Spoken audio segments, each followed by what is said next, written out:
दोस्तों, बजट में गाड़ियाँ सस्ती हुई या नहीं? तो आखिरकार बजट निकल गया है, बजट आ गया है और बजट में गाड़ियाँ सस्ती हुई या नहीं? एक खुशखबरी भी आप लोगों को दूँगा और खुशखबरी मैं आखिर में इसलिए दूँगा क्योंकि आप वीडियो फिर स्किप कर लेते हैं, तो वो खुशखबरी आप लोगों के साथ जो है वीडियो के आखिर में शेयर करूँगा। अब दोस्तों, बजट तो आ गया है, तो क्या उन्होंने गाड़ियों की पॉलिसीज़ में कोई रद्द-बदल किया है? उन्होंने कोई चेंजेस वगैरह किया गया है दोस्तों? तो इसके ऊपर हम बात करेंगे डिटेल से और आपको बताएँगे कि इस वक्त मार्केट कैसे चल रहा है, यानी मार्केट में लोग गाड़ियाँ ले रहे हैं या मार्केट के ऊपर मज़ीद आगे असर पड़ेगा या नहीं। तो डिटेल से इसके ऊपर बात करेंगे और आप लोगों को ये सारी इन्फॉर्मेशन देंगे कि क्या चल रहा है मार्केट में और वो खुशखबरी कौन सी है दोस्तों, वो तो आपने ज़रूर सुननी है।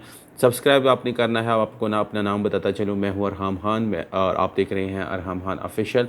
दोस्तों, वीडियो को स्किप नहीं करना है और चैनल को भी आपने सब्सक्राइब ज़रूर करना है, क्योंकि इससे हमारा हौसला अफजाई होता है, फिर हम मज़ीद कोशिश करते हैं आपको अच्छी इन्फॉर्मेशन के साथ जो है वीडियोस दिखाते हैं।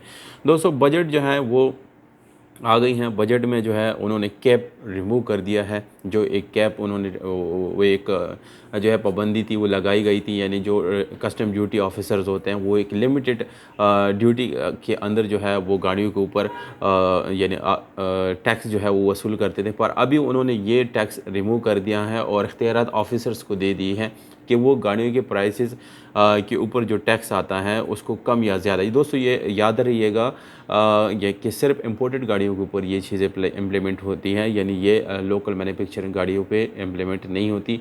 जो इंपोर्टेड गाड़ियाँ होती हैं अगर उसके ऊपर उन्होंने अपना टैक्स अपने तौर पे बढ़ाना चाहते हैं तो बिल्कुल बढ़ा सकते हैं, ये उसके ऑफिसर्स पे डिपेंड करता है।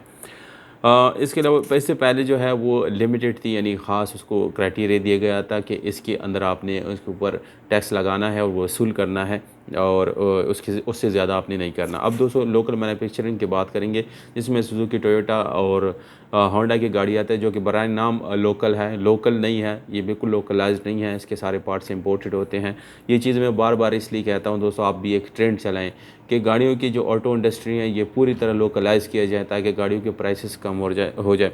अब दोस्तों, बजट तो आ गया है पर लोग यही भी कहेंगे कि आरडी तो ख़त्म किया गया है और आरडी के बाद तो गाड़ी की प्राइसेस जो है वो गिरे ही नहीं। तो दोस्तों, बिल्कुल ना गिरने वाले हैं, ना गिर गए हैं, ना ये जो है गिरेंगे। हमारी दुआ है कि मज़ीद अच्छी प्राइसेस मिले, पर दोस्तों ऐसी कोई इशू नहीं है। आरडी जो है वो अभी तक ख़त्म है, पर विद होल्डिंग टैक्स के ऊपर जो अफवाह थी, अफवाह नहीं थी बल्कि ये एक कंफर्म सोर्स थी कि विद होल्डिंग टैक्स जो है वो लगने जा रहे हैं।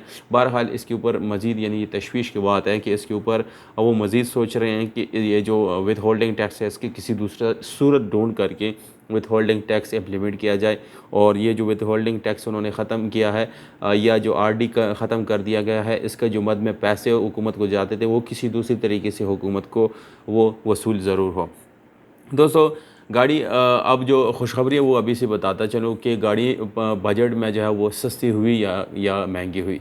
तो दोस्तों, इस बजट में ना गाड़ियाँ महंगी हुई ना सस्ती हुई, बल्कि जो कि तू रह गई है, ना ऊपर गई ना नीचे गई। हाँ, एक चीज़ भी ज़रूर मैं कहूँगा कि जो डॉलर है उसके ऊपर गाड़ियों के प्राइसेस डिपेंड करते हैं। अगर गाड़ियों के प्राइसेस बढ़ते हैं डॉलर भी बढ़ेगा, डॉलर बढ़ेगा तो गाड़ियों के प्राइसेस बढ़ेंगे। अगर डॉलर नीचे आएगा, जो कि पाकिस्तान में कभी आने वाला नहीं है, तो खुद ब खुद गाड़ियों के प्राइसेस जो है वो नहीं गिरेंगे बल्कि वो वहीं पे रहेंगे। बहरहाल बढ़ने वाली रैम जो है वो जल्दी बढ़ा देते हैं। तो ये खुशखबरी थी कि गाड़ियाँ ना सस्ती हुई ना महंगी, जो इसके ओल्ड प्राइसेस है वहीं के वही है दोस्तों। अब दोस्तों, काफ़ी लोग इंतज़ार कर रहे थे कि गाड़ियाँ जो है वो सस्ती हो जाएगी तो हम गाड़ी ले लेंगे। कुछ लोग ये इंतज़ार कर रहे थे कि महंगी हो जाएगी तो हम सेल कर देंगे। तो मार्केट में अभी यानी क्या इशू चल रहा है, क्या हिसाब चल रहा है कि गाड़ियाँ सेल हो रही हैं कि नहीं। तो दोस्तों, जैसे कि आप लोगों को पता है अभी अगला बजट जो है 1 साल बाद निकलना है और लोग 6-7 महीने ईज़िली अपना कारोबार कर सकते हैं, क्योंकि गाड़ियों के प्राइसेस, अशिया के खुर्दनोश के प्राइसेस जो है वो फ़िक्स हो गए हैं और काफ़ी महीनों तक जो है ये चीज़ें फ़िक्स रहेंगे। उसके बाद जो है फिर लोग तशवीश का शिकार होंगे, खदशात होंगे कि कहीं बजट में ये ना हो जाए, वो ना हो जाए। तो अभी मार्केट में थोड़ी सी हलचल है, यानी जो सेलर बायर्स है वो मार्केट में आ रहे हैं और ख़रीद फरोख्त का थोड़ा सा सिलसिले जो है वो चल गया है। इंशाअल्लाह उम्मीद है, अल्लाह करे कि पाकिस्तान के मज़ीद ये कारोबार जस्ट चल जाए। बाकी हुकूमत से तो वैसे भी हमें कोई यानी तवक्को नहीं है। बहरहाल अगर वो कुछ करना चाहे ना चाहे तो एटलीस्ट हमें कारोबार करने दे, पाकिस्तान में कारोबार को आम करे। तो ये महंगाई ये कुछ नहीं है, दूसरे ममालिक में भी है महंगाई, पर वहाँ पर कारोबार होता है, लोग बिज़नेस करते हैं, जॉब्स मिलते हैं, जिसकी वजह से महंगाई फ़ील नहीं होती। दोस्तों, एक शॉर्ट सी वीडियो थी बजट के ऊपर, उम्मीद करता हूँ आपको अच्छी लगी होगी। अगर अच्छी लगी तो इसको लाइक करें, चैनल को सब्सक्राइब करें। हमें अगर कोई आप आइडिया देना चाहते हैं या किस टॉपिक पे आपको वीडियो चाहिए तो हमें कमेंट सेक्शन में ज़रूर बताइएगा। बहुत शुक्रिया, वस्सलाम।